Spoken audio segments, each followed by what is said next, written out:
मी मुस्लिम समाजातील मुलगी आहे. माझ्या हातात आज पुस्तक आहे. माझ्या डोळ्यात अधिकारी होण्याचं स्वप्न आहे.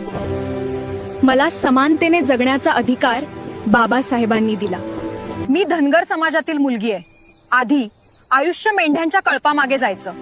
आज मी पोलीस दलात प्रशासनात उभी आहे. माझ्या पायाला बूट आणि डोक्यावर स्वाभिमान बाबासाहेबांनी दिला.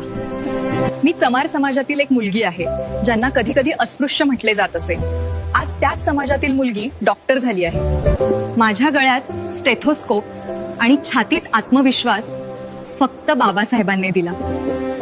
मी मातंग समाजातील मुलगी आहे, ज्यांच्या वाट्याला अपमान आणि तिरस्कार आला. आज मी मंचावर उभी राहून माझा आवाज उठवते. माझा आत्मविश्वास आणि ताठ मानेने बोलण्याचा हक्क मला बाबासाहेबांनी दिला आहे. आमच्या जाती वेगळ्या असतील, आमच्या परंपरा वेगळ्या असतील, पण आमचा स्वाभिमान, आमचा अधिकार, आमची समानता ही आम्हाला आमच्या बाबासाहेबांनी दिलं. जय भीम, जय संविधान.